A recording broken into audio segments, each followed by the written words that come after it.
Okay, so in this scene we have multiple boxes or multiple cubes. Scene, I want to talk about the outliner. What is the outliner, or what is a hypergraph? The outliner is a tool or a window that helps us see the objects that are selected or created in our scene. So you can find the outliner by coming to your windows, then you see outliner here. So when you click on it, you have the outliner. I already have mine docked here, but most times your outliner could be undocked. So it could be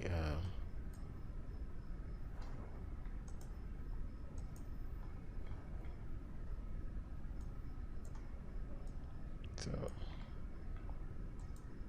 most times it could be undocked like this. So when time, if I close it for now, I can come into Windows, outliner, and it comes up, or I could just click on this tab here and I'll see the outliner. Now outliner is something I always use because it shows me all the objects and I can really do things like parenting and grouping with them, and I can actually select objects from the outliner. So right now I have a lot of cubes here. I can select my cubes, and based on the cubes I can see on the outliner what cube I'm selecting and what is the number of the cube. So if I say I want to know what is the ninth cube here, I can select Piccolico cube 9 and I know, okay, this is the ninth cube on my scene. But if I just look at the scene generally, I won't know which is the ninth cube. So probably I could have them colored differently and I don't know which one is which. So the outliner, like I said, we can dock it to the side view and dock here. So all I do is drag from here, and when I come in here, if I drop it here to create a new section, but to make it dock into this point, maybe I will need to open up maybe like the attribute editor. Good. Then when I bring it in here, I will see wherever this blue line shows is showing you where the tool will be dropped on. But if you want to drop it with the side of these guys, you see this blue constraint, then you see the large blue line on the bottom point there telling you that it will line up with the tabs that are already existing here. So when I click on it, you can now see my outliner is selected down here. Okay, so anything I don't want in this tab here, I can undock it and cut it off so that it doesn't create extra room. So I now have my outliner that's down here. Okay, so why do I need the outliner? If I create a new object, it kind of gives me an idea of hierarchy. Okay, so now that I've created a sphere, you can see it's down here telling me that in my outliner basically it will arrange my object based on how they are created. So I know the one on top is the first created, the one underneath is the last created. Doesn't mean anything though, because I can actually swap it. To select objects in your outliner, you use a normal left mouse button, but you can't click with your left mouse button and drag to move an object. Rather, it will select a group of objects. To move the placement of an object is to middle mouse click and move the object. So now I've taken my sphere to the top of the hierarchy list. So now looking at what I was doing when I was moving, you can see at some points it becomes a rectangle selection, sometimes it becomes a line. The essence of that is if I place it while it's a line, it will create or put the sphere in between those objects. But if I put it where it is this shape, that means I'm trying to make the sphere a child of that cube. So if I click it this way, you can now see the cube has a box on the side and I can't see the sphere. The sphere is now connected to the cube. So that means this cube, for instance, if I move it, it will move the sphere as well. Okay, if I rotate it, it will rotate the sphere as well. So this cube has become a parent of the sphere just by me dragging the sphere into it. If I want to bring it out, I just click, middle mouse click, and drag it back out. Okay, and now the cube doesn't control the sphere anymore. The sphere is now a singular object. So the outliner helps us to create hierarchies, groupings, parents, and same time can help us to hide some objects. So I could click on the sphere and click H on my keyboard, and I've hidden the sphere. So typically, if I just walk into this scene, I won't know that there is actually a sphere there because I can't select something that I can't see. Okay, I can only select what I can see, but the outliner will give me a clue that there's another object in the scene. The fact that it's grayed out means it's hidden. So I can actually click on it and I'll see, oh, I can see the translation, but I can't still see the object, so it's hidden. So I just click H again on the keyboard and it's back in. Okay, I could also come into an object and template it. Template is where I create rather than hide the objects. I could come here, right click on the object, come into actions, then template. So template will make me create a wireframe of the object, but once I deselect it, let me change this view so you can see. Now I know that there's supposed to be a cube here. I can't select it, it's templated. Right in my outline I can see it's yellowed, so I can move every other thing, but I can't move that one. Okay, and the reason why I can't move that one is so that in case of placement, I want to make some movement or some placement with all other objects, but I want them with reference to this cube. So I will template it, move all the other objects, and once they are in place, I can now untemplate it. So right now I can't select the object, so I can select it from my outliner. So if I select it from my outliner, you see it's selected and I can move it. And if I want to untemplate it, I right click and come to action and untemplate, and it brings it back. Okay, so once you template an object, you can't select it from your viewport, you can only select it from your outliner. So the outliner is very handy and it's something that we'll use a lot. Okay, and now we're talking about hierarchies, and hierarchies have to do with parenting and grouping as well. So for instance, I have a lot of cubes in my scene and I have some spheres. So I want to duplicate this sphere, so I'll do Control D to duplicate it. And you can see it's duplicated here in the outliner, telling me that there are two spheres, even though I can't see it. It's just duplicated, so it's inside themselves, so I can actually move it out.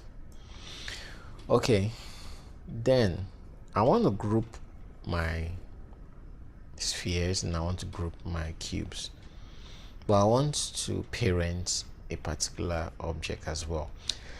So I could come here and select these cubes. For instance, you can see it's cube 1, 3, and 5. Then I could do Control G or Control Edit and group. And once I do that, on the outliner you see I've created a new group, and in that group, if I open up, I will see the 3 cubes here.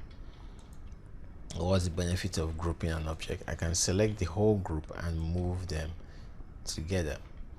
Okay, I can style these groups in different ways. I can add materials to them. So that's a group. Okay, now one single object in the group can still be selected and moved around, so no object on its own moves the others in the group.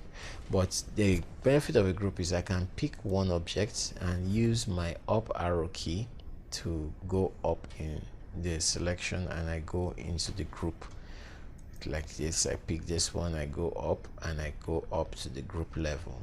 So you can pick an object like the Polycube 5 then use your up arrow key on your keyboard and go up, and you'll be in group selection level. You want to remove objects from the group two ways. You can hold shift and select all the objects, and middle mouse and drag them out of the group, and they are out of the group. Okay, the other way is while they are selected, hold down shift and P, and they come out of the group. So there's no ungroup shortcut. Actually, that shift and P is to remove them from being parented.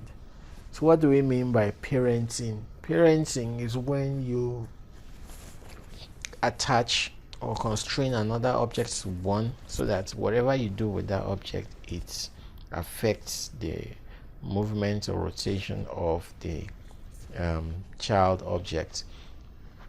So parenting is just an avenue of creating a parent-child relationship between two objects, in which one of the objects control the other. So for instance, I could click on this sphere and I want it to be a child of this cube, or I want the cube to be a child of this sphere. So the order of selection in Maya is basically based on the statements. Okay, I want this to be a child of this. So in that order, that is how I select them.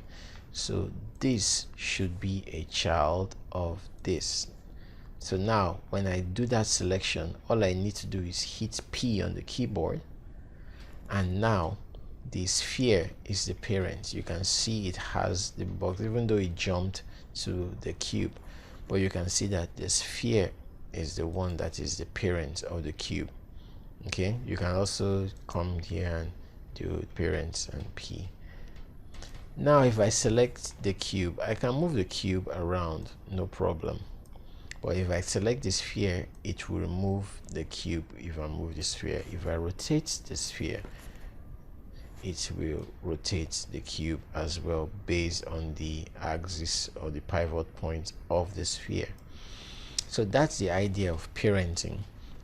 If you don't want a object to be parented, you click on the object and do shift P, and it removes it from parents.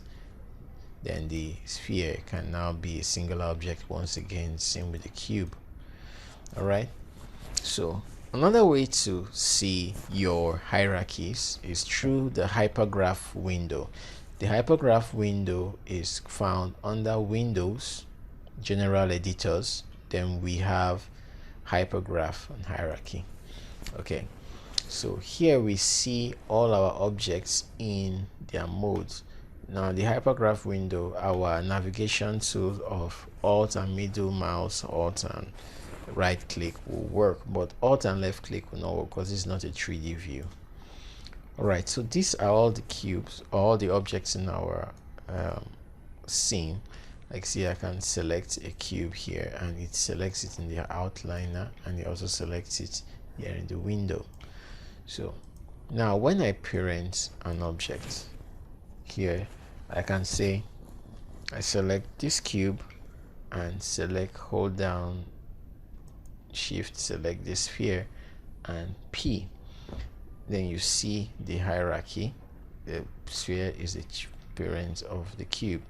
The same thing, I can select this cube, select this cube, let's say, and select this one, then hit P. That one now becomes a child of this cube, which is a child of the sphere. The sphere is now like the grandfather of this cube, so it's kind of this hierarchy thing. So I can pick up this guy and I move the, sorry, that's the wrong sphere. I think this sphere, good. So I move this one, and it now moves those two cubes together, because I can see them here as their selection, and I can also see them here in the hypergraph. So the hypergraph window helps us to see the selection of tools. I could come here and collapse this group, and if I don't want to see it, you see this red arrow, so I've collapsed it. The red arrow will tell me that there's something underneath this sphere. it's a child, is a parent, it has children. So if I want to see that, I right click again and expand it, and I'll see this one has a real memory that there's something inside it, so I click on it and expand. So with the hypergraph window hierarchies, it helps us to see how our objects are grouped. So I could select a whole bunch of these guys and group them under this other sphere, and I now see another grouping or another parenting taking place here.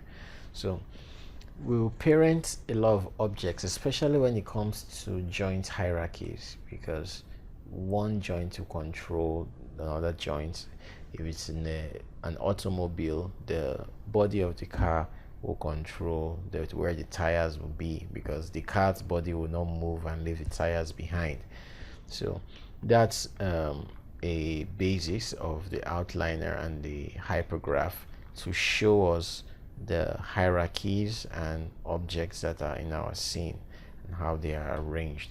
So it's a basic that you need to understand as we're modeling, as we're going on in the process. You see us, we'll talk more about them.